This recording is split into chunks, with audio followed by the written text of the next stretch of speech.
Would you be my done? I still got a lot of shit to learn. Yo, what's up, people? Welcome to episode 8 breakdown of House of the Dragon. Whew, it was a good one, wasn't it? I say that every week though, don't I? What do you think to the mood lighting? Little Targaryen feel tonight with the red look. I am super hyped to break this down, but we have one thing that I want to do first. So let me just check the comments, see how everybody's doing. Ryan, Johnny needs a wrench. I caught the rundown, Ryan, said Simon. Okay. Johnny needs a wrench, so we're going to do that. I'm going to go in there. I'm going to give Johnny a wrench. Anthony, thank you for letting me know. Right, let's do this. So, pinned in the chat, you will see we have our good friend, the one, the only, Randy from Mystery Madness Collectibles. I would love to shout him out tonight, and I would love to push everybody that is here tonight to his channel and go and subscribe. I'm stingy and I'm not giving anything away, so I just want you all to do it out of the goodness of your heart and do it for Milky. And I wanted to show off something that Randy got me. So we got the Melisandre translucent Barnes & Noble exclusive, and he signed the Pop Protector Mystery Madness Collectibles. Awesome pop. You know, relevant to the stream today because it's Game of Thrones. And I have actually got all of them on the back, I believe. I mean, no, actually I haven't got Marjorie Tyrell. But hey, I'll get her one day. You're welcome, Johnny. No worries. Let me put this away.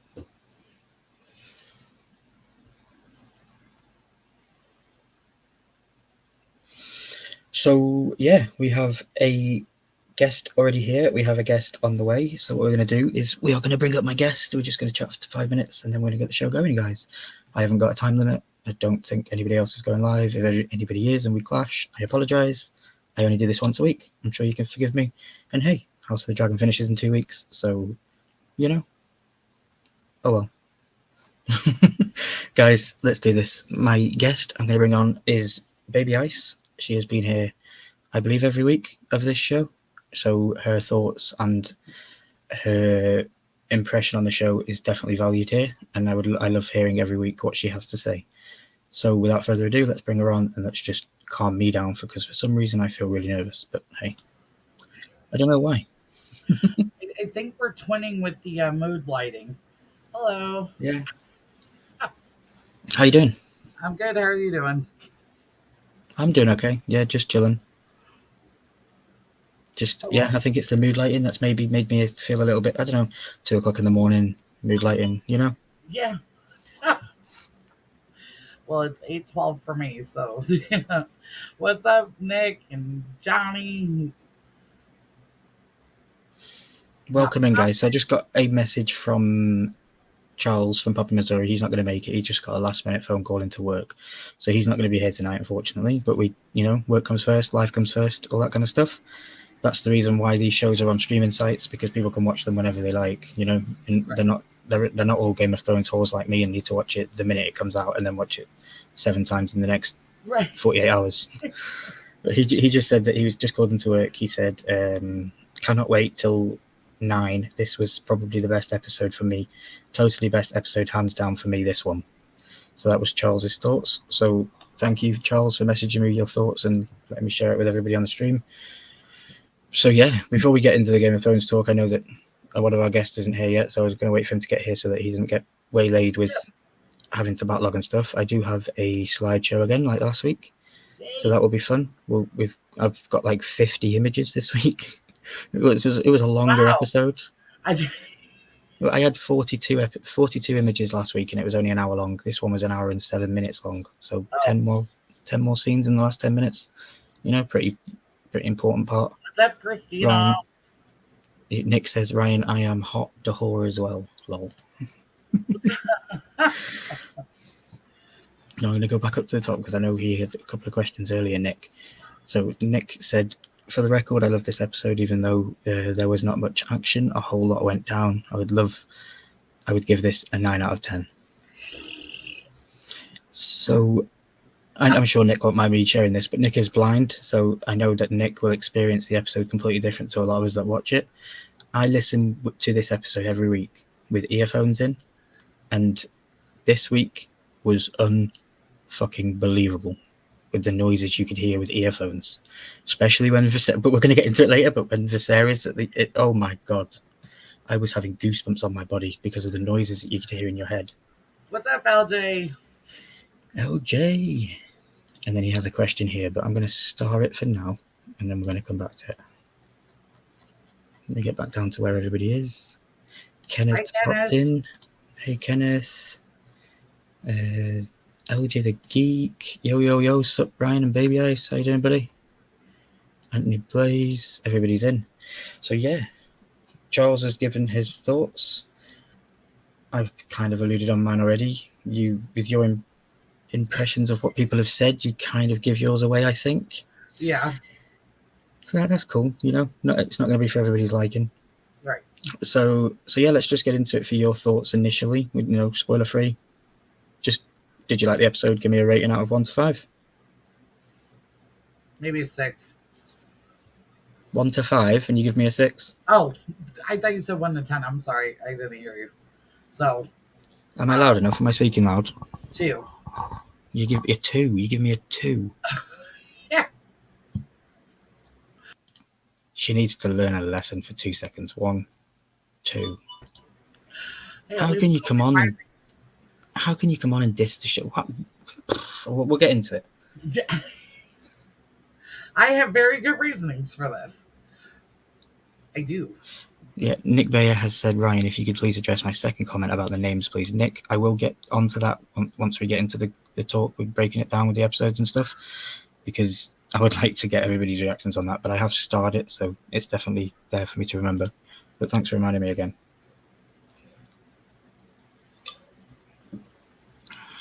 Ryan, what is Anthony shouting at me for? He's always Anthony, shouting at you. Follow. I know. Oh. And Anthony Blaze is a one-of-a-kind friend. He is amazing, very thoughtful, always caring, and he's just gone and done one of the best YouTube road trips you could probably do. So he started his journey with the Horsemen over on the Stable Clips channel, and he hung out with all of us. And then he went over to, well, he was going to take a week's break, but Anthony being Anthony, jumped in at the last minute and became the hero of the day and jumped on BOP's live and had a great time on BOP. And then this last night, Sunday, he jumped on the Luau and he completed the trifecta, in my opinion, of 3 amazing channels that you should definitely watch on YouTube. You know, shameless plug there because I'm part of the Horsemen, but hey, I'm not, you know, I'm going to toot my own horn. There's a reason why Milky attracted himself towards the Horsemen. You know, I don't know. I love it. I'm going to toot my own horn, and that's why I'm shouting out another Horseman tonight and stuff. You know, Randy needs the help to get to the subscribers up, and he, you know, Randy does all this stuff, so it's crazy, you know. But yeah, Anthony Blaze, back onto the Anthony Blaze train for a second. He was just amazing. Like, he said he was nervous a couple of the times, and then he messaged me after the luau and said, "How did I do?" And I was like, "Dude, you blew it away. You didn't seem nervous at all." He goes, "I wasn't, Milky." I was like, "That's it. I like to hear that." All right. You know, so, yeah, Anthony is a great guy. Yeah, I'm trying to get him to come up on one of the Saturdays. He said he has to check his schedule and get back to Mademoiselle. Blaze is making his rounds like a horror strip show, says LJ. Oh my god. Yeah, and you'd find Damon in there probably. I wouldn't mind that Christina at all. Payne dropping the link to the Stable Clips. Absolutely fantastic. So yeah, right. What I am going to do is I am going to give you my rating of 1 to 5. And as I say that, I get a ping in my ear, and that means my other guest is here. So that means that the show can continue, and I want to thank everybody for being here and listening to me ramble on for the last 15 minutes. I appreciate you. There's 10 of you here. I love you all. Please share out the link. Please like the stream, subscribe if you haven't already. Although if you are commenting, you should be subscribed already, in my opinion. But hey, let's get this show going. My rating of this show, so 1 to 5, I give it a 5. every single week, this show gets amazing. It gets better and better and better and better. It keeps upping that bar and keeps bringing it. And you said it to me last week, Baby Ice. How can you keep saying this is the best one yet? How is the best one yet? But it genuinely was. For me, this was hands down the best episode yet. And as Game of Thrones fans will know, episode 9 of a season is usually the big banger. And that's what's next. So yeah. First of all, Baby Ice, thank you for being here. You're a fantastic guest. Thank you for hanging out with me for the last 15 minutes. And I'm now going to introduce our next guest, and we're going to get this show on the road. So my next guest has been on some sort of road trip this weekend too. He's been up and down these roads. He's been to NYCC. He's been and seen Gasselcast. He's posted loads of stuff on his Instagram. Guys, drop the link for Headless Ned Stark in the chat, please. Please check out his recent stuff. Like, amazing. But yeah, I know him as my fellow Game of Thrones co-host on these shows, and in future life, I think he's my Game of Thrones buddy for life. And yeah, let's bring him on. His name is Headless Ned Stark, but you all should put your heads on. What's up? How you doing, buddy? Good. How you doing, man? I'm absolutely fantastic. Let's just do this. How's your weekend been? Dude, it's crazy, man. I got home at like 7:30. I had to hop a little bit around the house so the wife didn't get mad. Popped that episode on, and I just literally finished it like 2 minutes ago. So I'm ready to roll, man. It was good. It was good stuff. Well, I appreciate the hustle, and again, tell your wife thank you for your time. I appreciate it. And yeah, let's do it. So Kenneth says he went to the doctor's today and had four teeth pulled out. Oh, oof. Sorry, Kenneth. I hope you recover soon. Toothache is a killer. LJ saying, "What's up, Headless?" What's up, LJ? and he's like, "What's up, Stark? You've been upgraded to Stark." What's up, man? Right, guys, let's get this going. Let's get this show on the road, shall we? So I'm going to share this little thing that I put together. So House of the Dragon episode 8. Again, amazing thing. So let's just get straight into the first slide. First one is the intro. I am now loving this new intro for House of the Dragon. It doesn't feel like it's Game of Thrones to me. In the first couple of episodes, I felt like they just copied the music. They literally did copy and paste the music over to this. But now I'm enjoying it more. I actually still watch the intro. What about you guys? Do you still watch the intro? Do you skip it? Every once in a while I'll watch it, but sometimes I do skip it. Okay. What about yourself? So I watch it every time, except for today when I knew I had to skip it to make up the time. So you're saying they did something completely different? No, they didn't do anything different at all. Oh, okay. I just now feel like it's got its rightful place and it fits, you know? Yeah. Okay. Yeah. I watch it every time. Mm-hmm. I like to and see they do change it. So right. That's what I'm looking for. Sometimes it's hard to because you have to kind of remember what you saw previously. But yeah, I do watch it. Yeah, I challenge myself sometimes. I'll try and catch them, and then after the episode's finished, I'll go and check out some other YouTubers that are very good at getting stuff out quick, and then that's where I get a lot of my knowledge from. And then I like challenging myself and going, I got that before knowing that they told me that's what it was, you know? Yeah. But some of the stuff, it's like, dude, I didn't even see that. That was in the far corner. It was horrible. You have to enhance the picture 50 times just to see it. But yeah, I just wanted to say that I'm loving the new intros well, not the new intros, but just the House of Dragon intro itself. I like that it's like a family tree and you follow the bloodline and stuff. It's brilliant. Yeah, next scene. So we start with the panning shot of Driftmark and the throne and the Driftwood throne. And it is a teasing scene, isn't it? It's who is sitting on the throne. We hear and learn that Corlys Velaryon has been hurt out at sea. He went on another voyage and got hurt, and he's got the fever. And they didn't quite confirm that he died, but they did say that now brought into the question in line of the succession of the throne and all that kind of stuff. So how did you feel, Baby Ice, with the start of the show? I know you said that this was a 2 out of 5 for you, so I'm interested to see where the show declined for you. Did it instantly bore you? Or No, not instantly. I actually like this part because she is actually getting to be a ruler in some sense here.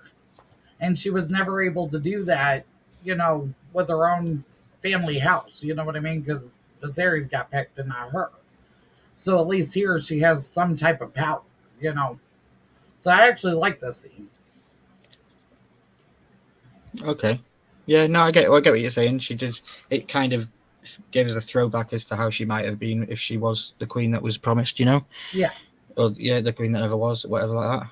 So yeah, like again, I had to double take on Baylor, the lady on the left in the blue dress, because I was like, dude, is this Lena? Is this a flashback scene? I didn't know what was going on at first, and then obviously you have to listen to what was being said, and thankfully I have the subtitles on, so that really helped. Yeah, what did you think of the opening scene, Headless? Yeah, I thought it was good. I mean, obviously it sets up for what happens on later. So, and I kind of figured it was Bela, so I already assumed that we were jumping another, 2, 3, 4 years. I think it was like 4 years, right? 6. It was 6 years. Okay. Mhm. So yeah, I mean, you can tell that, and we'll see later on, but most of the kids now are young adults for the most part. So Mhm. yeah, it was a good opening scene. Yeah, I think from the end of the episode, we are a 6-year jump, but it isn't 6 years as of like the very beginning. And the couple of scenes in the beginning, it's kind of like catching up. The dialogue kind of catches us up a little bit, and then it jumps forward a bit more within the episode. Oh, so you're saying we have a time jump within the episode? Kind of. It kind of goes from like 176 years after Aegon to 182 years. It's like a 6-year gap between the episodes. It's weird. It's really hard to explain. Yeah. But yeah, the next scene again. I pointed this out because House of the Dragon and HBO have blown me away with the wide-angle shots that we've been given this season. Yeah. We got the bridge scene with the dragon under the smoke, under the clouds. We've had so many that I fail to remember, but this one blew me away again. I love seeing Dragonstone, and previously we've seen it. It was all cloudy, wasn't it? And it was all in fog and stuff, and we couldn't really see it. But yeah, what about you guys? Are you liking, just the geographical locations of the show, and do you think that they've paid them off well from the original? Oh yeah. I like how they do that. Especially like that scene right there with the water, and it's just a very beautiful shot. And they have set their choices of where they did their location shooting is amazing. Because they do. I think a lot of it is also CGI as well. Well, right. Like, right. I don't think the actual castle exists, but Right, but we the could real- I think they did build real sets though. So. Right.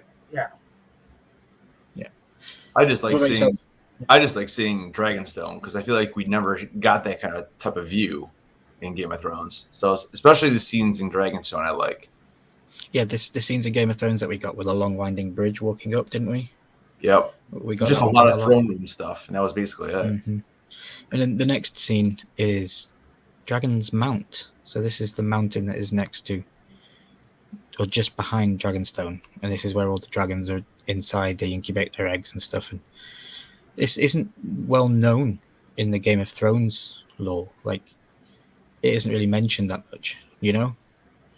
You'd think that that's where they would go. I'm guessing that when Jon and Daenerys go underground in Dragonstone and they look at all the drawings on the walls and stuff, I'm assuming that must lead them into here. Yeah. Somehow, because that's where all the dragons are and the eggs are. But yeah, it was really cool. I thought I'd get a screenshot of it because it blew me away, and it kind of gave me Valeria vibes a little bit. But yeah, again, I might be mistaken, but did we see any dragons this episode, guys? No, we didn't, and that's what I was waiting for in this scene right here. I was like, "Where are the dragons? Why aren't they flying above it or something?" But then we see Daemon, but yeah, I was wondering where they were. Yeah, no dragons this episode. Bit weird. So what about you guys in the chat? So if anybody in the chat has seen the episode and is here for the breakdown, then please let me know your thoughts on the show. Give me a rating of 1 to 5. And yeah, if you haven't seen the show and you're just here to support, I really appreciate you being here and hanging out. Please don't forget to share it out. And let's move on to the next scene. Okay, so here we have Daemon goes for a spot of Dragon Go, so like Pokemon Go, and with the new update Cyrex 3.0, I put here, because Cyrex the dragon, I think it's Cyrex, that's Rhaenyra's dragon. it is mentioned that she has had a new clutch of dragons. Now, was he?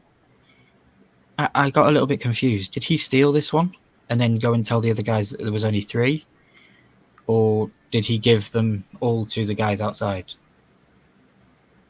I think he gave them all to the guys outside because they're the ones that were actually running where the dragon training camp is. Mm-hmm. So that's what I think he just gave them all to them. And Headless, did you notice on the 2 dudes outside of this scene, they had dragon glass daggers? Oh, were they? Yeah, no, the 2 I didn't even dudes. notice that. Yeah. Yeah, they had dragon glass daggers, which was pretty cool, and I was interested pretty to cool. wonder why they would have those, because we haven't had any inkling of White Walkers in this show. I think they're hundreds of years away from it, so Right. I wonder why they would have them and the use for them, you know? Yeah. But yeah, it's pretty interesting. So here, I don't know if this will help you guys, but I deciphered what was on this note.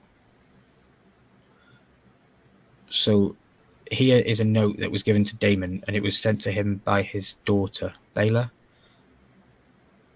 And it's basically her telling her father, I write with news of Uncle Vaymond, who this moment sails for King's Landing. He plans to his grace the king in matter of succession, rights of the sanctity of blood. He wishes for the Driftmark throne to pass to him, that is by his right, and he is the only untainted choice. So I had no idea that said. Okay. Well, I've had a lot more time to break down the Yeah. episode and get some information. I know you've been busy, dude, but Honestly, like when going through, because I try not to rewind it because I knew I had to quickly finish. I thought they were going because of Viserys, because Viserys was dying. That's why I thought they went. So I didn't even this now it makes a little more sense. Yeah, because I got your text message while you were watching saying like, who is this dude? I don't even feel like I know this dude. And yeah. Now this makes sense though. Yeah. Yeah. Well, I'm glad that I can provide you with some extra knowledge. Yeah. I knew that it was definitely something that when I seen this note, I thought that's something I definitely need to show, my viewers what it says on there, because not everybody can catch it and has the time and patience to pause it and try and decipher it. But yeah, definitely, like, I'm glad that Baela is on Daemon's side a little bit. Like, it feels like she's working with him, which is good. Next shot, I have, will Jace be king? Will he be a good king? So we have Rhaenyra. She enters in the room wearing an all nice red dress, and she is pregnant, if you guys didn't notice. Mm-hmm. Later on in the episode, we find out that she has also had 2 more children, so this is her 5th child, and she's expecting her 6th. Crazy times. Like, she is one horny Targaryen girl. And So in the 2 new ones, are we assuming those are Daemons? I mean, right? Yeah. Okay. Yeah. Well, there's been a 6-year time. There's been a 6-year time difference, and they got married at the end of the last episode, so I assume that they're Daemons. So yeah, I seen this line here where he said a king should honor the traditions of his forebears.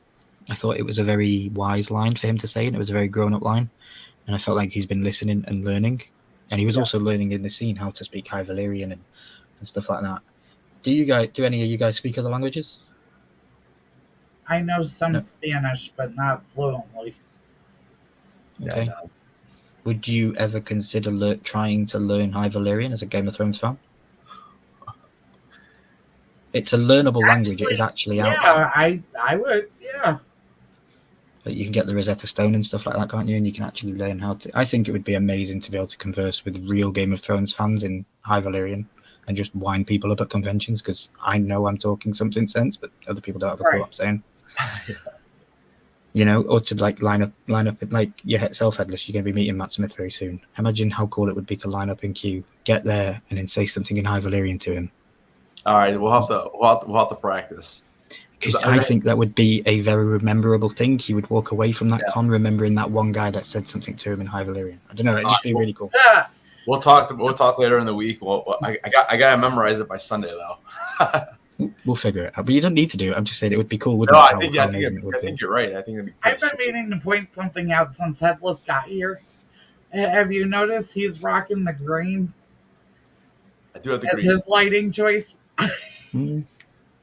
Yeah, I didn't notice. Welcome in, Eric, two boys and their scary pops. He says I just want to talk to dragons. Heck yeah. Heck Me yeah, too. that would be really, really cool. What's up, Eric? So, what do you guys think about Jace? Do you think he'll be a good king? I think so. I like he's becoming more I don't want to say aggressive, but I mean in the dinner scene, at least he's starting to not take any crap from people, you know. So I think so. We'll see what happens, but yeah, right now I would say he'd be all right. He seems more serious Yep. because he's wanting to learn this language, you know. And when she said, "Why don't you just take a break?" He's like, "No, I want to keep going." You know, he just has a Yep. drive to be better at what he's trying to do. You know. Mm-hmm, I mean, unlike definitely. Aegon, like at least he's taking his position seriously. Right. Yeah, Aegon's a douchebag. Oh, he's Yeah. Next scene, again, if it's going to be a wide cinematic shot, Milky's going to screenshot it. You know, again, we've seen this in the trailer breakdown for last week, and we didn't quite understand where it was going, but amazing scene. The Red Keep looking majestic as always. And I'm liking these little domes on these ships. Like, I don't know, Yeah. they didn't seem to have them in the original show, so like, how come the design has changed so much in like 200 years space? I don't know. I like the ship. I do too. Eric has a question. If Game of Thrones was to build a spin-off of any character, which one would you like to see? Arya Stark. What's west of Westeros? I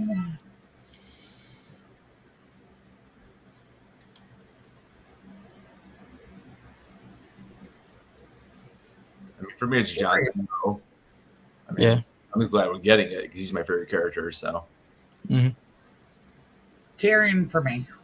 Tyrion? Yeah. Okay. Yeah, that would be fun. Second. Yeah. Thanks for the question, Eric. I appreciate it. On to the next scene, guys. So I have here the faith of the Seven is strong now in the capital. High towers have their claws in deep. I thought this was a really good scene. I didn't know if you guys noticed, but a lot of these scenes are in this episode where we were spectating through some sort of angled shot. There was one later on in the episode with Alicent, and she was in like a 3 little thing. I just noticed these little things. Yeah, High Septon, 7, Faith of the Seven. If you've got Game of Thrones knowledge, you'll know that that didn't go down well. You know, you can't force faith onto the throne. It never works, never has worked in lore going into the future. So maybe we'll see reasons as to why it never works in this show and building into the new one.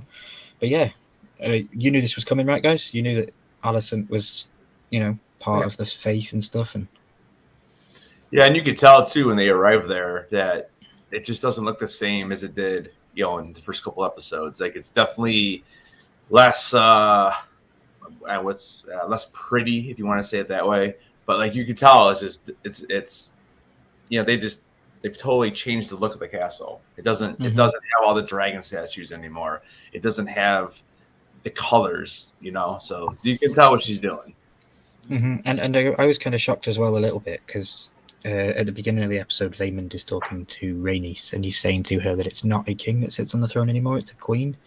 And the way he said it and the way it was structured, I assumed he was talking about Rhaenyra. That's the way I thought the conversation was going. And then we cut to the next scene, and I just put shame, shame, shame. She loves to be like Cersei. She wants to be Cersei. I see Cersei in her so much.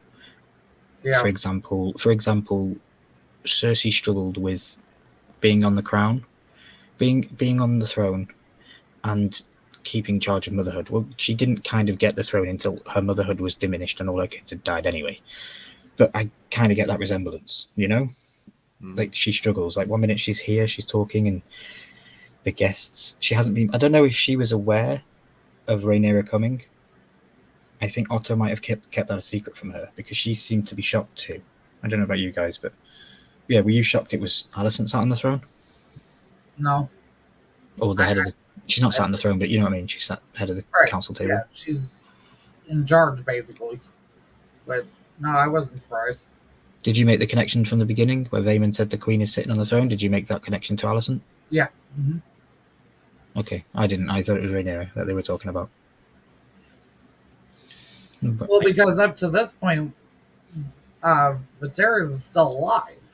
So I would just assume if they said that, I don't think they would kill somebody off without us seeing it. You know what I mean?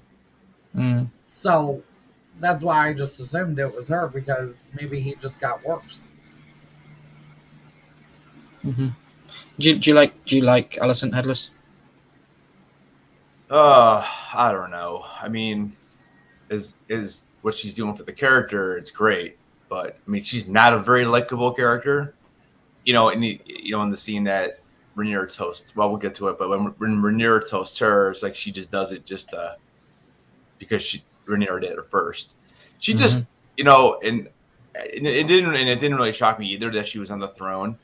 I assumed it was her just because of the fact, like Baby I said, we never really saw Viserys dead, so I was kind of assuming that because I can't believe they wouldn't they wouldn't just kill him off screen.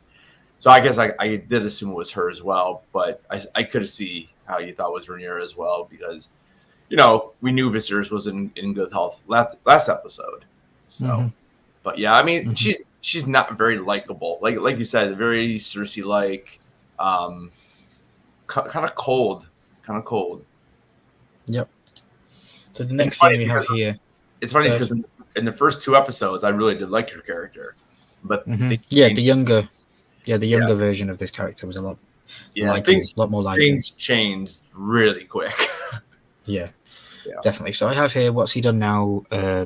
Thinks Alicent. Can she keep a grip on the crown and motherhood? So like she's told by the King's God dude Eric. I think they're both the same name but spelled differently, and it's kind of funny because they're twins. And yeah, it's that's going to lead forward somewhere in the storyline, hopefully.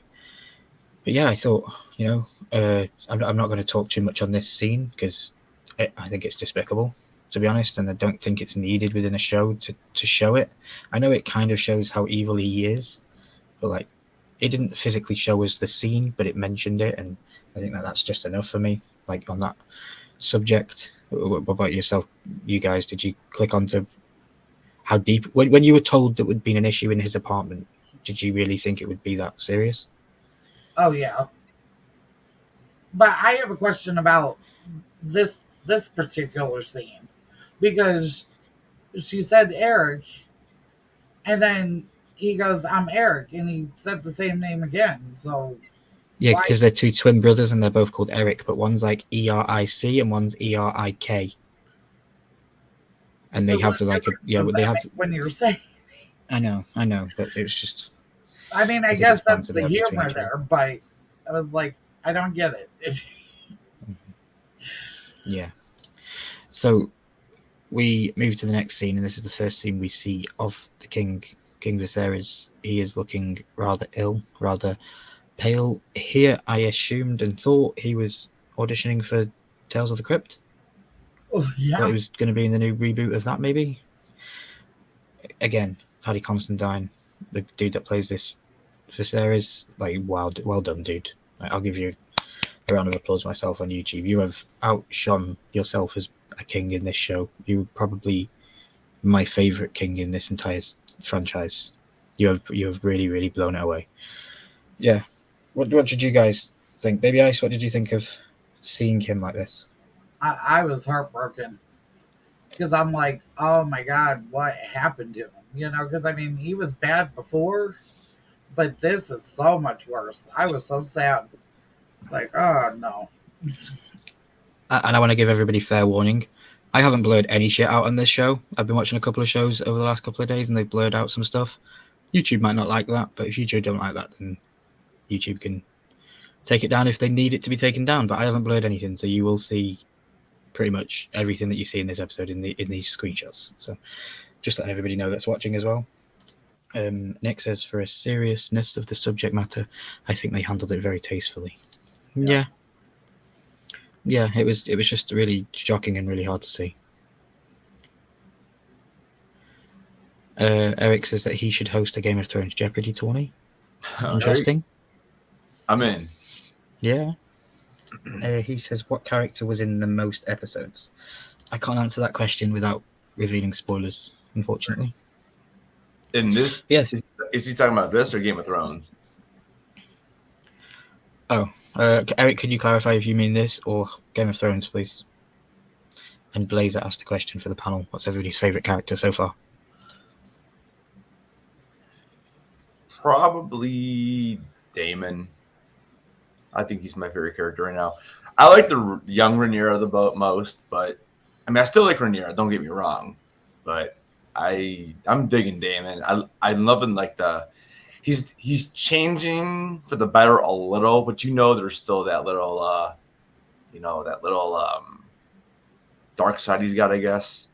Mm-hmm. Baby Ice. I would definitely say Damon. Mm-hmm. I'm kind of torn. Well, Damon for sure, but now I'm starting to like Aegon. Aegon? Yeah. Okay. My least favorite. But that's why we have a panel up here, right? So my favorite character is Aemond. Oh, you like Aemond now, huh? Yeah, one eye Aemond. He is. Oh, that's who I'm talking about. Sorry. Okay. I thought it was that's Aegon. what. Yeah, that's why I questioned you, because I was like, he hasn't really done anything. Yeah. No. Yeah. Aemond. Yep, Aemond. Okay, yeah, Aemond is the one I do. He used to do like Flies Vagar. They kind of changed it up a little bit. It's kind of weird and kind of hard to keep it connected. You know what's weird? You know what's weird is that it almost seems like to me like Aemond looks older than Aegon, and I don't know if they're trying to say like because he went through the whole eye thing and he's more, I don't know, he's more battle tested or something. But why does he look older? To me, it looks older. The dude that plays Aegon is only 20. And how old's the other guy then? Who's 23. Yeah, see, it's weird, but so for me, Aemond older looks like David Tennant's son, Aegon younger, that we seen in episode last week. Yeah. And they're not. It's the different. It's kind of confusing, but yeah. And Eric was on about Game of Thrones. So I would say the question to that would be Jon Snow. Yeah. Jon Snow, Ghost, and Drogon. Those are my top 3. Okay. So yeah, we're going to move on to the next scene. So here we have, this is Aemon on the left, and this is Viserys on the right. These are the 2 new children that have been birthed, or Rhaenyra has given birth over the last 6 years with Daemon. So I put, the Targaryens really are a Randular, aren't they? 5 kids and 1 in the oven. Oh man. Like, it's pretty crazy, right? Did you expect them to be 6 kids? No.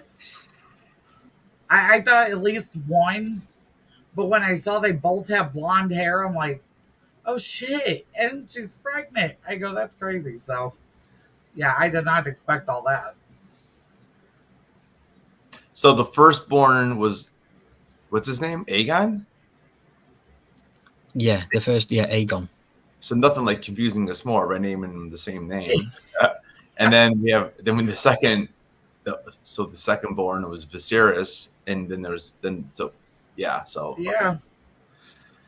All right, so we have Joffrey and Aegon, and so we have Lucerys, Jace, Joffrey, Aegon, and Viserys. So Luke, Jace, Aegon, Viserys, and Joffrey. 5 kids. All we need is Daenerys now. But it's getting crazy. Daenerys first of her name? Really, it's more than that because we got the 2 girls. That's still part of that family. Mm-hmm. Oh yeah, we have, because those are his kids. Yeah, Balin, yeah. So you're talking 7 now 8. That's crazy. Crazy. No to that. No, Headless. I heard you ask, is Daenerys first of her name? No, she's not. Oh, she isn't first of her name? No, there is another Daenerys in the book. All right, well there you go. Maybe we'll get Daenerys. No, that's too much. That's too much. Oh, spoilers. Next scene. Did you all notice Daemon taking a sniff of the drink that was given to the king? Uh-huh. Oh yeah, he knows. Very, very poignant book moment. Like, opens up a massive chapter of fun antics for Daemon in the book when he goes investigating what's in this cup and the reasons of things. Because it's out there. You know, you got to remember the book is told from 3 different perspectives from people that weren't even there. You know, so you got it. It's like, I think that what the show is doing and what the book did, it's kind of giving us, the viewer, the choice and perspective to choose which side we want to pick and where we believe the truth is coming from. You know, there's conspiracies out there that the maesters are poisoning the king. There's conspiracies out there that the queen's in on it, and there's all sorts of stuff. So this now confirms one of those theories, possibly, that there could be some sort of poisoning going down the line. But yeah, very, very intriguing, Damon. I like seeing the scenes with him.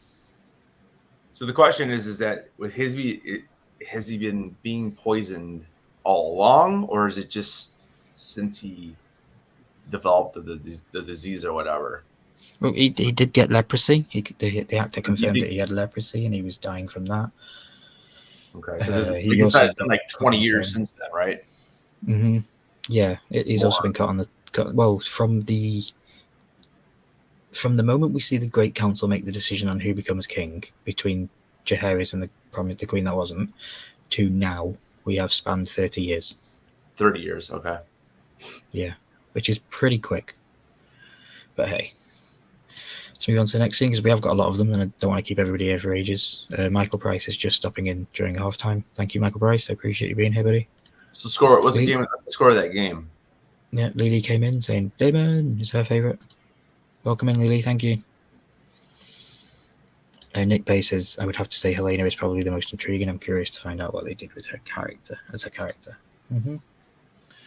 Definitely. So this is the next scene. We have the infamous tea that has arose again. So it's not plan A, it's not plan B, it's not childcare. It's plan T. It's drink this tea and you'll abort any transgressions that you might have come across.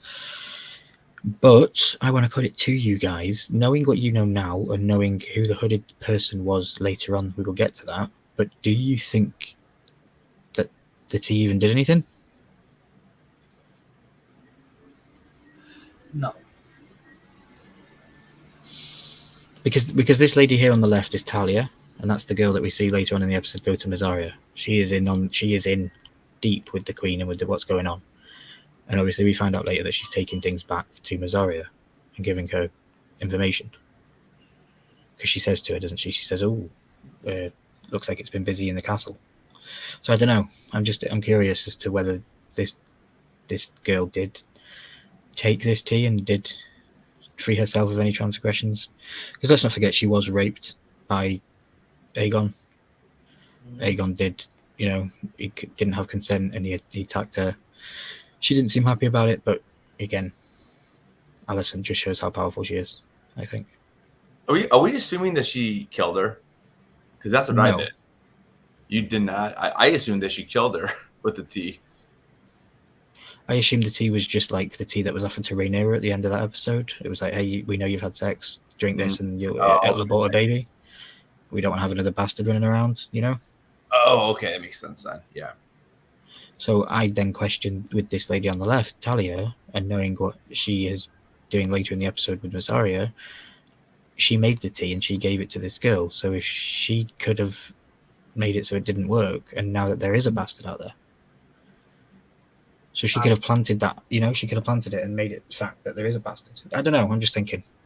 So I have a question because later in the episode, Alicent hugs she hugs someone coming in asking her about her. So why is she hugging her? Because it's her daughter. She hugs her daughter Helena.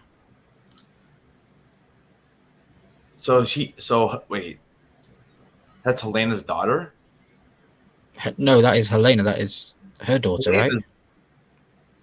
So she's hugging Helena. Oh, because she knows that he cheated on her. Is that why?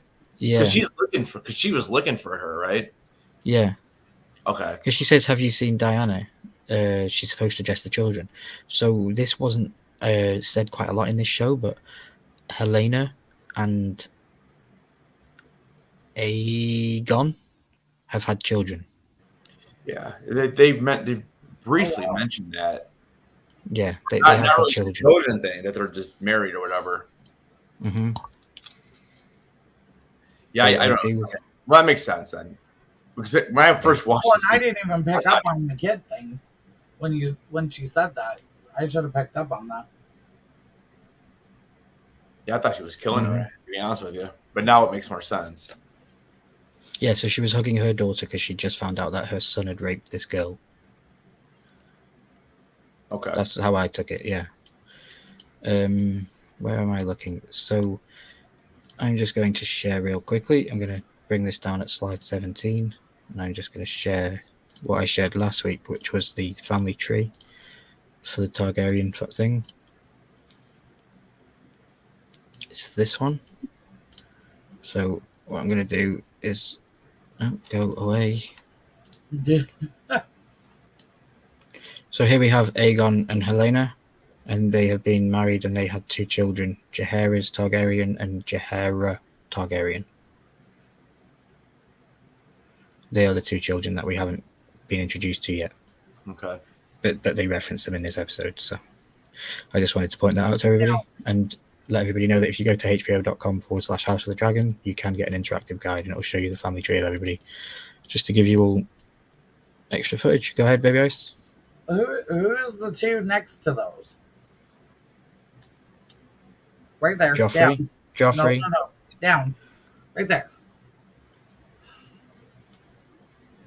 That's Aegon and Viserys. Yeah. So is this Well, updated? Is this updated as the season goes? Is that how they're doing this? Yes. Okay. Oh, okay. Well, there's no pictures yet because we haven't seen them yet. Yeah, and there's also like Lena here deceased at the top. You've got Vaemond, which we'll get onto, but yeah, you know, it's all. Well, I was just wondering because there wasn't a 3rd kid there. Well, she hasn't given birth to him. That's why. Right. Well, yeah, that's why. because it updates regularly. Yeah. Right. But now, yeah, that explains. Cool. Lily assumed that it was to abort. Headless says in both shows, who was the most hated character? It varies, I think, between all of us on the panel. I personally hated Sansa. Can't stand the girl. I hated Cersei.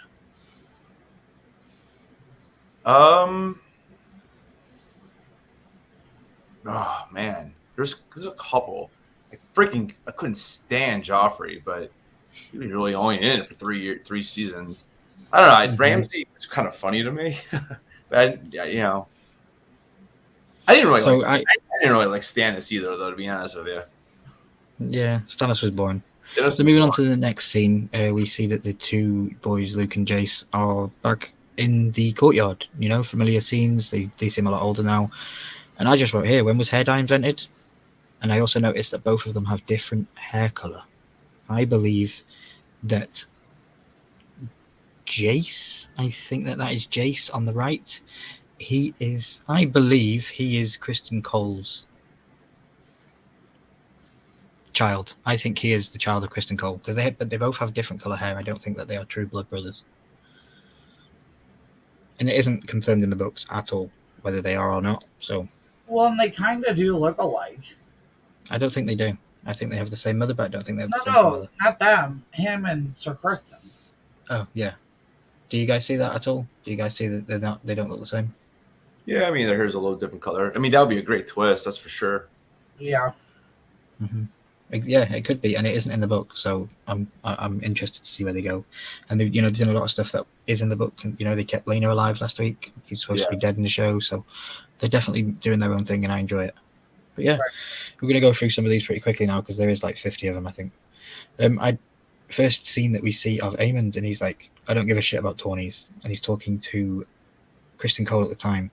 I think it was a very good line because when we first get introduced to Kristen Cole, he's at a tournament with Daemon. Yeah. Mm-hmm. That's how we get introduced to him, as this tournament winning dude. He's amazing. Well, the first thing we hear this dude say is, I don't give a shit about him. Very, very parallel to Daemon. I love it. I love him. My favorite character so far. Aemond, amazing. I'm going to move on to the next scene. Did you guys notice this? Did you notice that the chess piece on the Valyrian guards was the High Tower and it wasn't the Valyrian logo? I did not.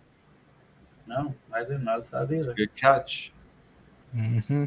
So it just shows that how deep she's got her claws in with the Valyrians and with everything on that side. Flags The flags are Valerian. Yeah, they're seahorses. Oh, okay. But yeah, the green, the emblem on the knight's chest plate there is the high tower, and when the green thing is coming out the top like that, it means that they're at war. They have a different armor for when they're not at war from when they are at war. It has a different symbol. And nobody noticed that, huh? No, but I did. Next scene, I was pretty shocked that she did this. It was a very desperate move. Michael Price says, "I will catch this later." Thank you very much, buddy. I appreciate you stopping in. Enjoy the game. So Rhaenyra says to Rhaenys, "Let us betroth Laena's children to mine." Like, all she's been trying to do is marry her kids off in these last couple of episodes. Like, she's desperate, you know? Do you guys think it's a good idea? What do you think? I believe so, especially with her.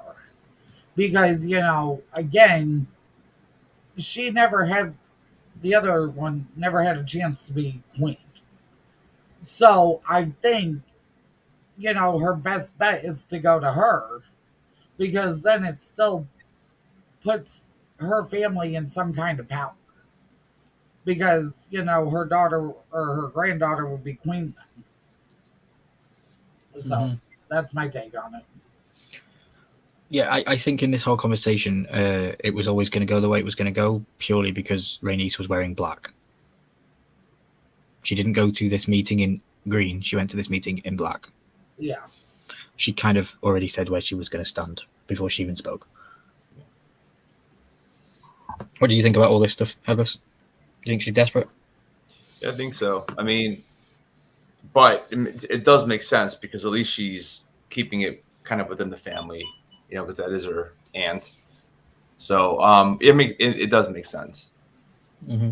It's what was that? Go ahead, Headless. I'm sorry. No, you're good. Go ahead. Okay.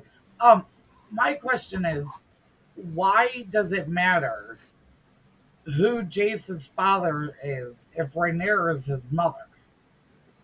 She's still the next in line, and she's still...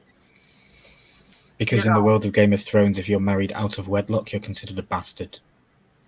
And that's like dirty blood. That's like you're not worthy to be on the throne, because it holds such a significant meaning within the world. That's the best way I could explain it. So, just regardless of who the mother is, it's the father that counts? No, it's the marriage that counts between the mother and father. In every situation in House of the Dragon and Game of Thrones lore, it's the marriage between the mother and father that matter. And if they are of noble blood, then you inherit. If you are a bastard, then you can kind of still inherit if you're a bastard, because the king can just proclaim them worthy, but they don't seem to do that in the show. Right. So that's again, next scene. That's why I always thought it was weird in Game of Thrones with Robb Stark, when he was promised to what's his face, his daughter. Geez, I'm losing his name. What is his name? Who am I thinking of? The old guy. For some reason, I've got Mr. Filch in my head from Harry Potter. But yeah. Isn't it Walter? Wait, Walter. No. Walder Frey. Yeah. Walder Frey. Yeah, Walder Frey's daughter. Don't mess around with Walder Frey. Yeah. And then he meets what's again, I can't remember her name. It's been so long, but and then they just allow that, and it's kind of strange. I don't know. That's a little weird, because that kind of does go against it a little bit, but yeah. So this scene here was Rhaenyra. She goes to the king in the nighttime, and she says to him, "Do you believe that the Song of the Ice and Fire is it true? Do you believe that the prophecy is right and stuff?" And I'm liking that they keep giving us this, but I think they need to slow down with it. I don't need it to be thrown down my throat every single episode. We see the dagger. We see the resemblance of what the dagger is and what it does in the future. That's enough for me right now. I know that it kind of played on Viserys' illness with this whole conversation, because later down in the episode he believes that he's continuing this conversation with his daughter, but actually it's somebody else. But we'll get onto that. But yeah, are you guys happy with the prophecy being thrown out so much? I don't mind it. I think they purely did that because of the final scene. I mean, just to kind of like is almost like a reminder type thing. I didn't have a problem with it though. Well, and it almost brings up a question for me. If we get another like winter within this show where they got to go up against the White Walkers, because why is it such an urgency, about this prediction, Yeah, I think it's a blessing and a curse within the Targaryen family, because everyone that inherits the throne is told the story of it and is given the prophecy, and then they believe that it's them because they are the next in line, and then they hold on to that thinking that maybe one day it will be me, and then they come to their end of their line and they have to pass it on to the next Targaryen, and eventually we get down the line and it comes to Jon Snow, Right. Or Arya Stark, which kind of, I don't understand it. Yeah. Maybe we'll get an understanding of it one day. Arya Stark is a badass, but it should have been Jon Snow that killed the Night King. I'm sorry, it should have always been him. I agree. And there is opportunities within the book where the story could possibly go a little bit north. I'm just saying that they might take us north. I'm hoping they take us north. We'll see. Yeah, I'm a little bit disappointed, but we'll see. So next scene we have the king here says to Otto, he says, "I want us all to dine together tonight."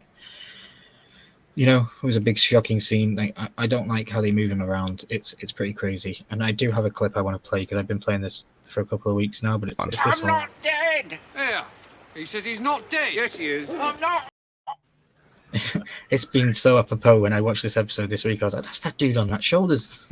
Yeah, he looks horrible there. He does, doesn't he? I feel it for him this episode. He really pulled at my heartstrings this week.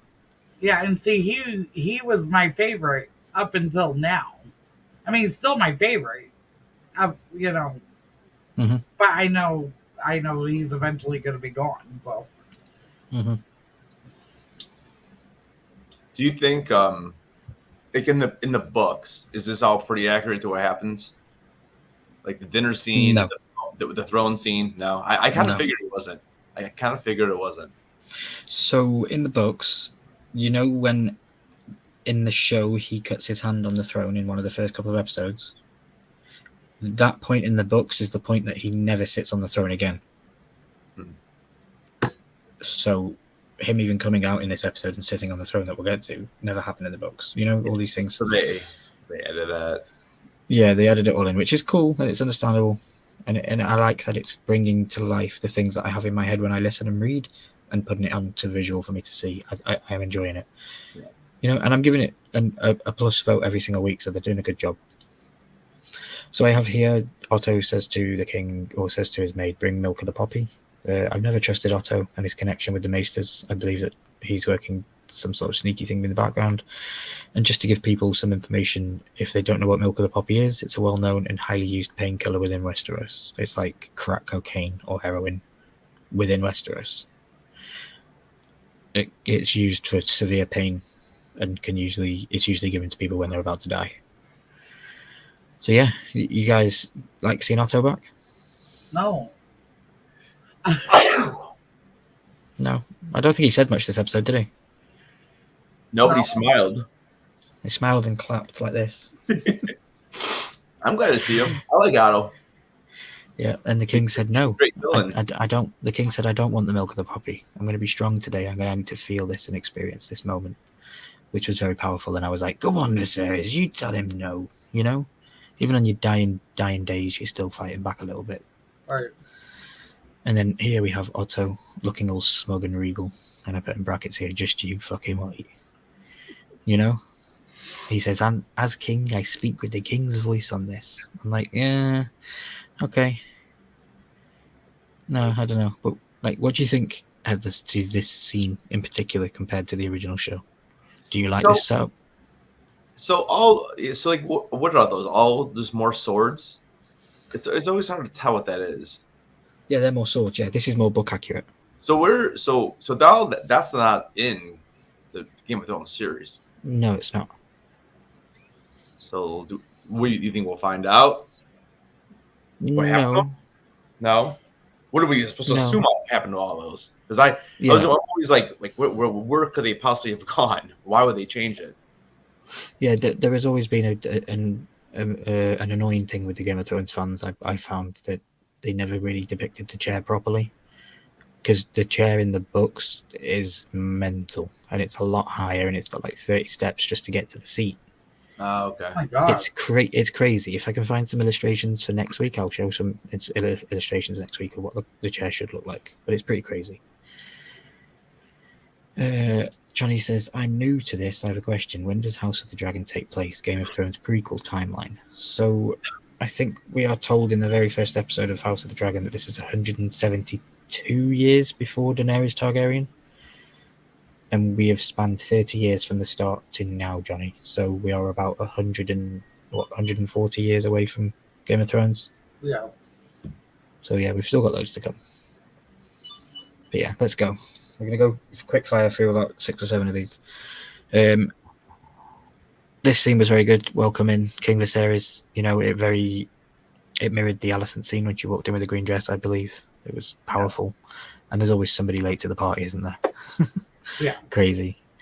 And he's the king. He can do whatever he wants.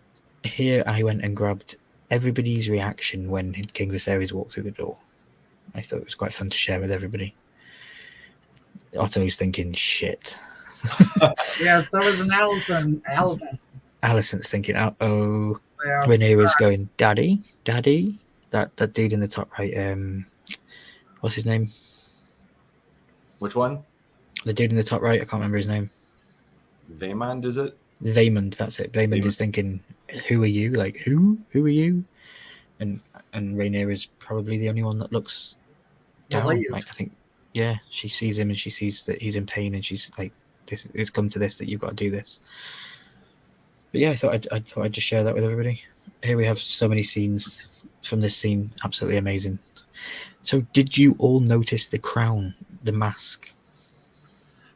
It reminded me of the crab feeder.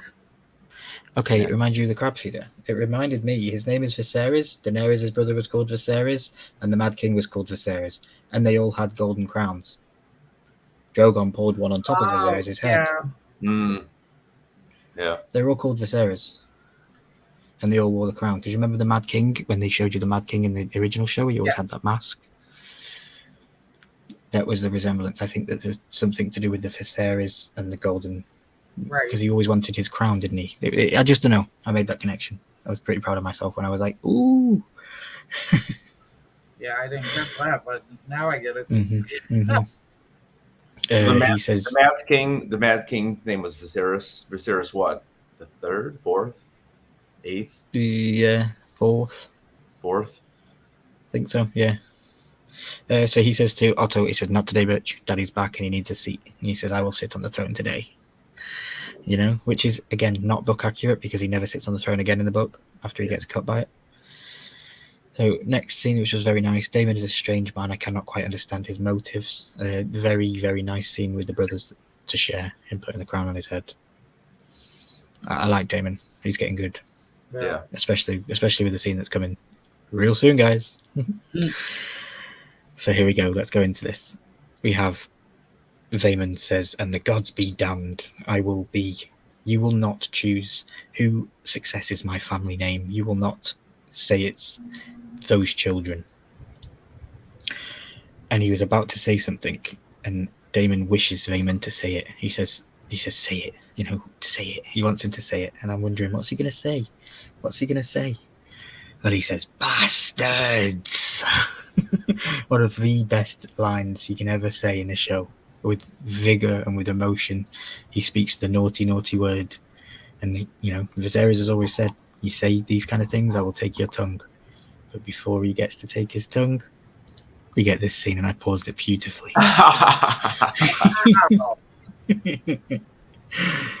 He can keep his tongue, says Daemon. Daemon slices Dark Sister across the air with such ferocity, it slices his head off. He's still got his tongue in it too. That was fantastic. With perfect precision to leave the tongue sitting was like Daemon. I fell in love with Daemon in this episode. Like, wow. Amazing. And why is it so much bloodshed can happen in this room and it just gets away with it, Yeah. Joffrey got his head smashed in. This happened, like this. Look at that pause there. to get his head. I was like, what a great shot. Papa Missouri just popped in and said, love this episode. Very much, definitely a 10 for me. Dude, loved it. Yeah, this is the scene that we've seen in the opening things. He said he can keep his tongue. Loved it. We had here quite an ominous scene as well. Rhaenys is overlooking the Silent Sisters preparing Vaemon's body for his return to Driftmark, and the Maester says to him that the stranger, that don't look because the stranger will visit, and she says, the stranger has visited me more times than I can count, Grand Maester. The stranger is one of the 7 gods, and it's death.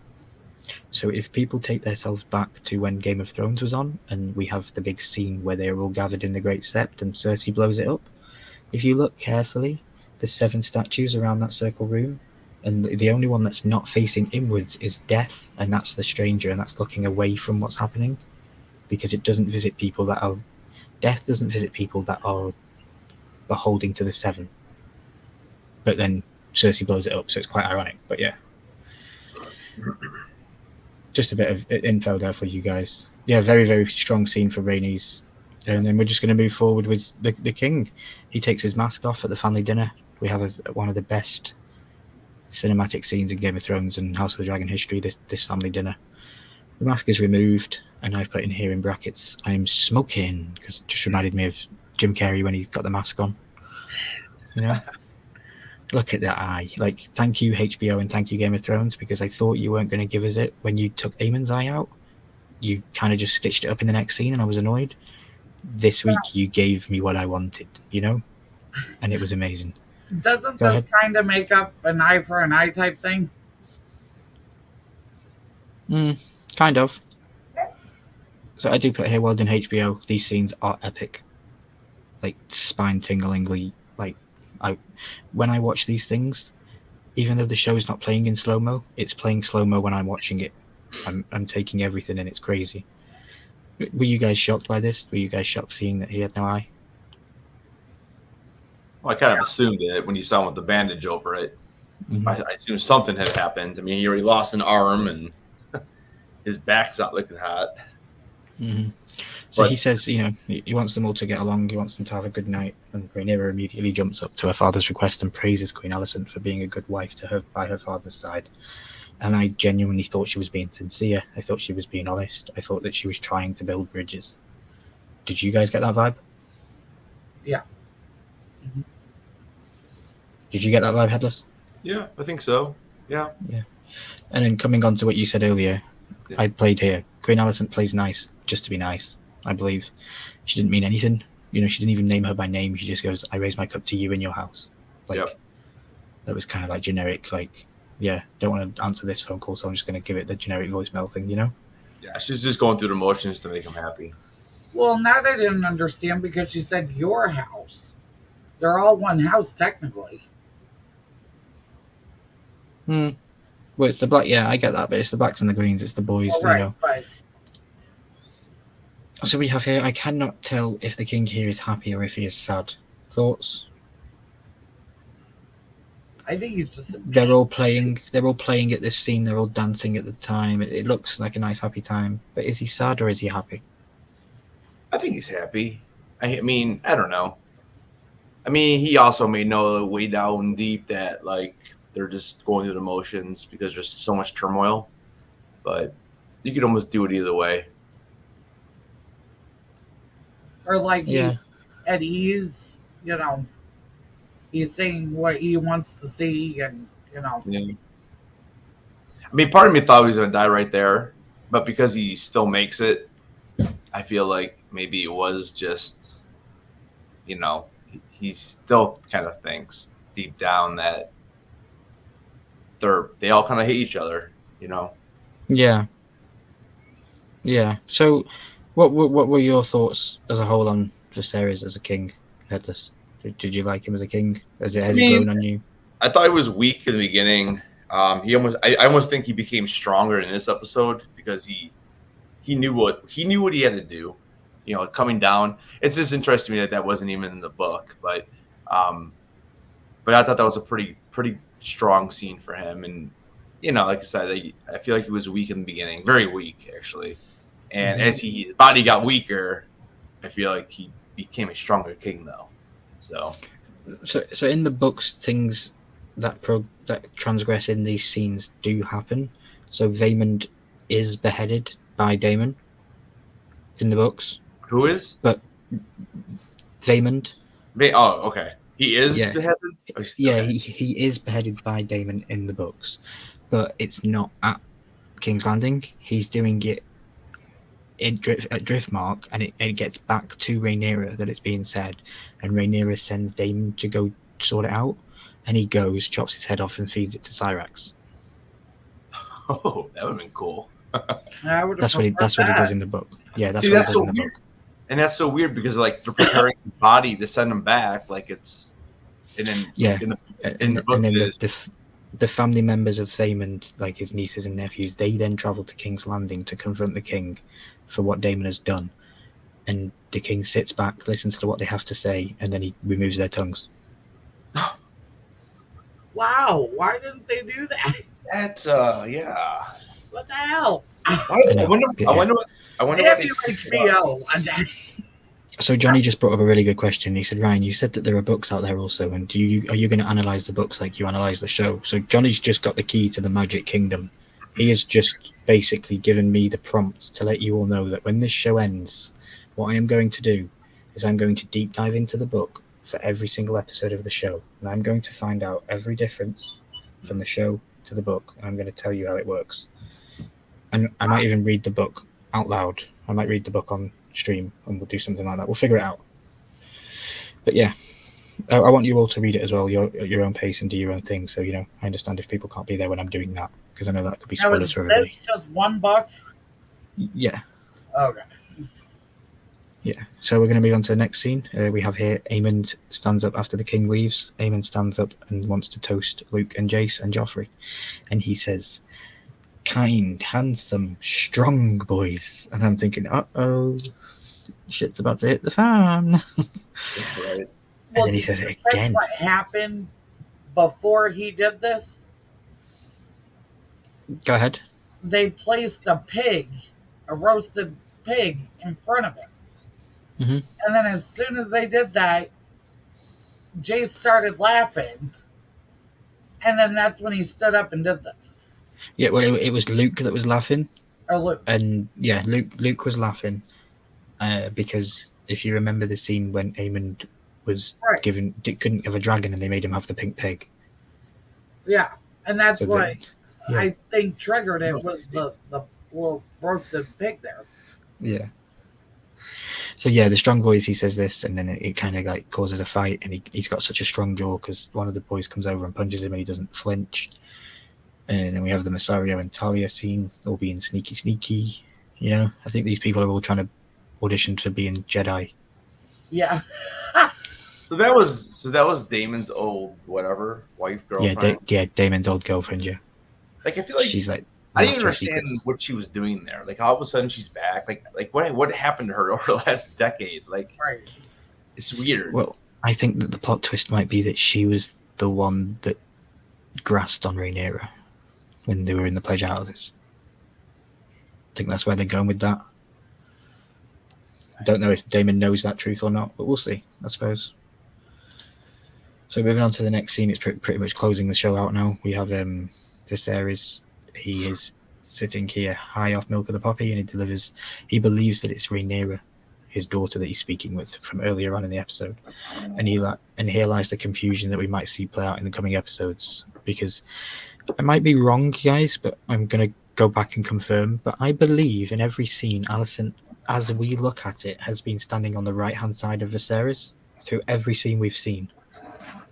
When you look at them at the council table, you have Rhaenyra on the left and Thingy on the right. I could be wrong, but I don't think she's been on his left-hand side as we look at it. I think once. There's a few small council scenes that she's on the left. Okay. Like think a couple episodes ago when they were in there talking, and Rhaenyra was on this side and she was on this. Mm-hmm. But it's as we look at it. I know if you turn it to be Viserys, she is on his left, but as we look at it, I don't know. Yeah, but again, like she should have gone to the other side because he hasn't got a fucking eye in his head and he can't even see her. Right. His eyes are closed and he's got no eye on the other side. So why is she on that side of the bed? She should be on the other side, in my opinion. Do you think she did it on purpose? Yeah, maybe. Hmm. He believes he's talking to Rhaenyra, though, doesn't he? Because he talks about the Oh, yeah. prophecy and he says that Aegon is the prince that was promised and all this kind of stuff. So she believes that it's Aegon, her son, and that the king has had a change of heart and Rhaenyra should no longer be next in line. And but you keep pushing the holier than thou crap. It doesn't wash with me, girl. I'm Team Black all the way. That's what I put here. I don't like Alicent one bit. I think that she's conniving, scheming hater. So we're going to move into the next scene. This is literally ending out the scene, guys. I don't know if you guys caught all this at the end, but he says no more softly. I believe at this point in Viserys' life, he is seeing Aemma, his wife, his original wife, Aemma, who he was in love with. If you notice earlier on in the episode when he's walking through to his chair, his seat, he sees Rhaenyra to the right-hand side and he stops and he looks at her. If you pause it at that scene, the sunshine is beaming on her from behind, illuminating her in the room against anybody else. And at that point, she looks spitting image to Aemma, her mother. And I think he saw Aemma and not Rhaenyra. Because then we come to the end of this episode, and the king here is one of the most breathtaking scenes in episode 8. And this is pun intended. Breathtaking. Crazy scene. Absolutely shit. I would suggest anybody go back and watch this with headphones in, with earphones, because the noises that you hear is just spine tingling. But yeah, did you guys click on that that's the end of Viserys and that he died in this episode? Oh yeah, I think so. Because it says here in the things, breathing stops. Mm-hmm. This was the subtitles. Okay. And the very last scene, it fades to black, and he says my love in the very last scene, and I believe he's talking to Aemma, his wife, his original wife. So he says that in the subtitles. Yeah, in the subtitles it says my love and then breathing stops. Okay. In brackets, and then it fades to black, and that's the end of the episode. Yeah. Yeah, absolutely crazy. Yeah, that was the end of Viserys. Johnny says it looks like a lot of people are losing their eyes. Hot tea, why? Yeah. Very good question. Very good question. It's a fun thing to get into. So yeah, guys, I just want to say, I want to say out loud to everybody listening on the internet, I want to say thank you to Paddy Constantine for playing Viserys. Thank you for being such a fantastic actor and being part of this world. I am going to message you on Instagram, and if you see this somewhere in the ether, I would love you to come on and talk with us about the show. It would be fantastic, and this is me publicly putting that out there. I'm also going to message you on Instagram as well. So let's do this, guys. How cool would it be if we could get King Viserys on the show? Oh my God, I would be thrilled. It would be brilliant, wouldn't it? And I'm going to reach out and I'm going to try and do it. So if ever people keep an eye on my socials, I'll be sharing the messages that I send publicly. I'll screenshot them and put it out there so everybody can share them. Yeah, so let's do that. And then the next scene, I just want to say thank you for watching. Please like, subscribe, and connect with everybody in the panel, everybody in the chat. Thank you, everybody, for allowing me to talk to you all about dragons. And I guess that we'll see you all next week. And Dracarys, and that is the end of the slide. Thank you all. I want to go back to the starred question that Nick had at the very beginning of this stream. He said, although I do have one question, is there a book of baby names in Westeros, only like 3 pages long? We have Rhaenyra, Rhaenys, Daemon, Raymond, Aemon. Now there's 3 fucking Aegons. What the fuck? And 3 Viserys. Right? Nick, I appreciate it. And again, it's, I mentioned it earlier in the stream, but Nick is blind. So for him, he doesn't have a visual aspect of all these different characters. He just hears their names. So it must be so much harder for somebody who doesn't have a visual reference. Yeah. It's crazy. It is crazy. And I appreciate all of his comments always. Yeah, guys, we're pretty much done. Simon is saying good night in the chat. We're just going to break it down for the next couple of minutes. We'll say thank you to everybody for being here. Any last words on this episode, Headless? Yeah, man, 10 out of 10 for sure. I don't think it was my favorite episode, but still a great episode. I still think the last episode was my favorite. But it's just a great episode. I think they did Viserys right with him walking down in the throne room, sitting on the throne again. And I just find that very shocking that didn't happen in the book, but I did like that a lot. So that just, that goes to show you can still, rewrite things and make it good, and maybe Dave and Dan need to, I'd love them to redo season 8, but whatever. I'd never, ever hire David and Dan ever again for anything to do with Game of Thrones. Yeah. Never. It's too bad. Especially now seeing this with the whole Aegon's the prophecy and everything, and literally never even gets to battle in one time. It's so disappointing. But okay. It is. So, quick 30-second prediction. What do you think's going to happen next week, Headless? I didn't even watch the preview. Yeah, neither have I.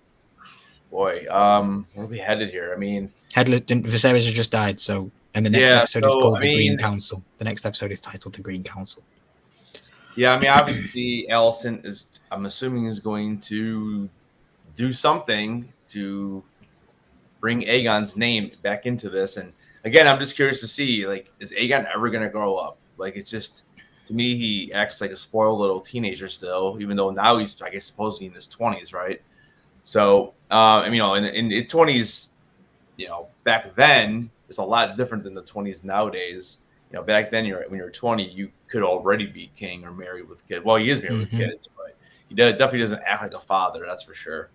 But I'm assuming Alicent's going to do something like that. And then, I think Rhaenyra mentioned that they wanted to go back to Dragonstone, somewhere in there, but that's before Viserys died. So I'm assuming we're going to see a funeral. I don't know. I mean, I think, those two parts are my big predictions, I guess. I'm hoping to see some dragons too, though. Maybe at the end of the episode or something. I also want to find out. What happened to Corlys. It's kind of, again, because I know there's those time gaps and jumps, but how did this happen? I mean, maybe it's not that important. Maybe he just dies off screen. I don't know. In the books, there is never a fight. There is never an altercation that gets him hurt. He just gets fever at sea. Okay. Well, I hope we don't lose him, but I mean, I hope so too, but we'll see. Yeah. Baby Ice, so you at the beginning of this episode gave it a 2 out of 5. Now that we've broke it down and maybe you've listened to it a little bit more, are you still rating it a 2 out of 5? Yep. Okay. You really didn't like this episode? No, I really didn't. No. What didn't you like about it? Well, I didn't like the fact that we lost the king. I didn't like the fact that it just was very slow moving. There wasn't really. You had a couple of action scenes. That was it. Like when the guy got his head cut off, and then But that's Game of Thrones. Yeah. Yeah, but no. That's we only get 2 or 3 episodes a season that are banger, heavy hitting action. Well, no, things, I know, but but losing the king for me just sucked. So for me, okay. I hear you, and we all have opinions, and that's why we have a show. That's why we do what we do, so we can all have contrasting thoughts and stuff. And Nick says here that Ryan, I heard that the Jon Snow spin-off is going to fix maybe the issues with the prophecy and Arya Stark and all that stuff. So hopefully they do. I need to see Jon Snow versus the Night King.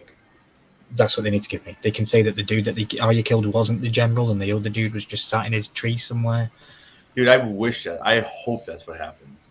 But then it's just going to say, well, why would he not have come to, I don't know. We'll see.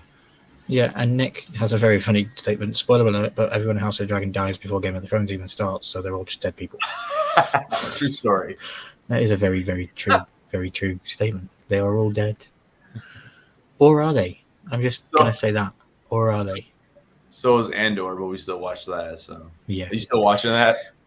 No. I watched the first 2. I watched the first 2 and I give up. It's so slow and painful. I don't know. We'll see. We'll see what happens. I'm still in it. I haven't done anything on my channel about it, though, because it's there's not much to break down, honestly. There really isn't. Mm-hmm. Well then, guys, I'm going to close this show down, and thank you both for being here and breaking down this episode. Charles, we miss you dearly. We hope that you can be here next week. Lily, same with yourself. Randy, same with you. If anybody wants to come up that has seen the episode, that's the only requirement I have, is that you watch the episode prior to coming on this panel, please. Anyone else is welcome. Yeah, or listen to it. Yeah, so you know what I mean. Baby Ice, thank you for being here. But what you got coming up this week? I have Saturday Collector's Remix. I just had my Whatnot auction yesterday. I dropped a short today, and then I might do a video later in the week. So, you'll see. Cool. Saturday for sure. Anything you want to shout out? Anything you want to plug? Definitely. Just a Saturday show. Definitely, if you're not subscribed to Randy, please do that because he, like Ryan said, he is an amazing guy. And then, also, please check out for LJ's lives. He does them randomly.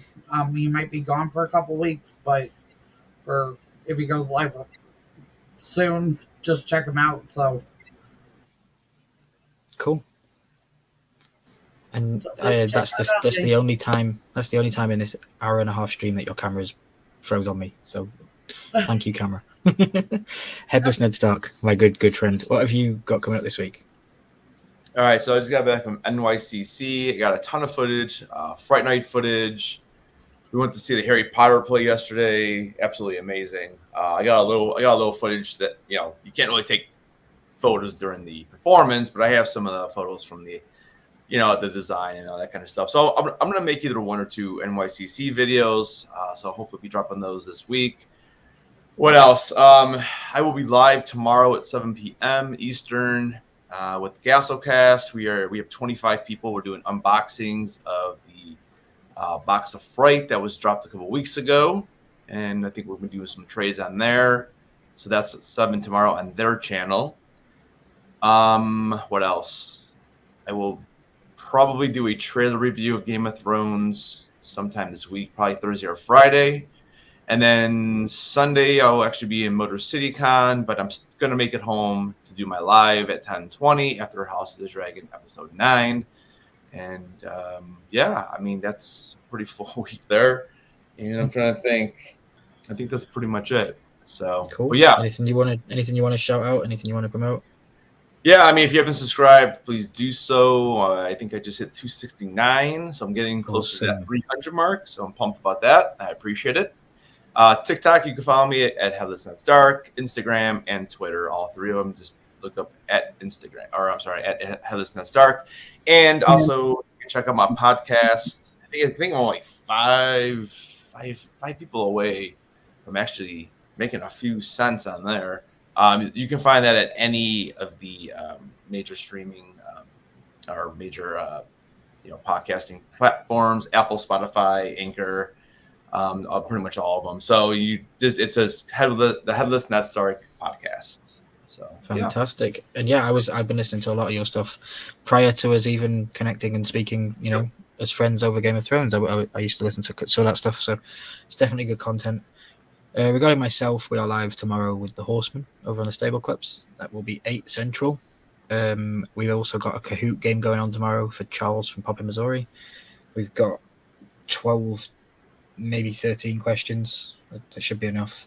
We've got 12 or 13 questions, and it's not going to run until the last hour of the live. So it'll be at 9 Central that the Kahoot will run. So it'll give other people a chance to come and hang out if they're hanging out elsewhere with the Gasolcast and things like that, because I'm definitely going to be checking out their stream as well. And then apart from that, there isn't anything else much to do. Milky is currently working on, look at me talking to myself in third perspective person. I am working on some tier, like, how you do tier videos? Yeah. I'm going to do a couple of tier videos. So I'm going to rank all the kings in the Game of Thrones world. I'm going to rank all the swords in the Game of Thrones world. I'm just going to do a lot of those kind of stuff, and we're going to spread them out over the rest of the year. So look forward to those. I also want to thank every single person that's been here in the chat tonight. And if you could, please subscribe to Randy from Mystery Madness Collectibles. He is just one of the best dudes ever. I'll show you. He sent me this just Christmas gone. It is my translucent Melisandre Funko Pop from Barnes & Noble. And he signed it as well, so absolutely love it. But yeah, cool. Guys, it is currently 20 to 4 in the morning for me in Scotland in the UK. Hey, real quick before we go, Ryan. Yep. I gotta show this off real quick. So we had a Gasolcast meetup on Saturday night, and they released a new figure, and it's an early release. So they were showing it off, and I accidentally dropped it, and it broke. And so, anyways, so they had 3 of them total. One, and I broke the one by accident. And so they're pulling tickets to see who would win these 3. And honestly, no one cared. Everyone just wants the figure. But the first ticket pulled, they pulled my name, so I won the one I broke. But so I want to show you real quick. So here's the box. So their character. Yes, dude. This is a Ghastly exclusive on Ryan Milky's channel. That's right. There you go. This is probably the first time it's going to be seen. And Let me I'll make you do a solo. video. Let me give you the whole screen. All right. So here's the box. So this Ghastly. is like the 5th or 6th figure already, and this one hasn't been released yet though. As you can see, like right here, early release. Yeah, very nice. There you go. So the idea between their collectibles are the box tells a story. So when you open it, you can see it's all bone. Everything's a unique experience. Yeah, so it's like a skeleton variant basically. So when you open it, you can see the blood. Pretty neat. Mm-hmm. That is cool. But I will show you the figure, even though it is broke. But I'm just gonna Gorilla Glue this thing because the figure is amazing. So there's this. So maybe I could. There's this. I could be footless. That's dark. But so there's what the figure looks like. I obviously with one leg, but there it is. It's pretty cool. They did a really nice job on their stuff. Yeah, man, that's sick. Yeah, it's pretty cool. And I got a ton more. Like they released 2 other variants for New York Comic Con exclusives. So that will definitely be in one of my unboxing videos for NYCC for my haul. So, yep. Mm-hmm. And I just put a link in the chat that is literally as you were showing the Ghastly Cast just dropped a video and I got a notification. So some weird things going on right now in the YouTube world because we were talking about them and they dropped the video. So I just dropped that video in the chat. So when we all leave, guys, go over to that video and say, I don't know, just say. Tell them the headlessness right. The skeleton Ghastly. Yeah, headless showed us Ghastly. Yeah. Skeleton version of Ghastly. That's right. And I will be over there in the comments and I'll be looking to see how many of you went over there and said headless showed us Ghastly. Okay, guys. Well, my name's been Ryan. This has been a breakdown of episode 8 of House of the Dragon. We only have 2 more left, and that really, really, really upsets me to say because this has been such a wild ride. This has brought out such a different kind of person in me and the kind of content that I want to create on this channel, and it's brought my voice out a little bit more, and I love it. Been talking about House of Dragon for years and thought I was always boring you guys because it was, well, Game of Thrones, but I always thought I was boring you guys, and now it's new, fresh content every single week, and I'm loving it, and I'm making new friends, and I'm making new memories, and I want to thank everybody for being here. It's been a great stream. You could always be elsewhere, but you choose to be here. I've seen it over double figures tonight, like 15 of you were in here at one point. It means so much to me. Thank you very much. And yeah, I'm just going to take it out with Headless's outro, because it's just the way I work on these streams. I haven't thought of one yet, and his is just awesome. So yeah, Headless, you can take us out, and I will run a little thing on the background. Go ahead. Don't forget, keep those heads on. I'm not dead. Yeah. He says he's not dead. Yes, he is. I'm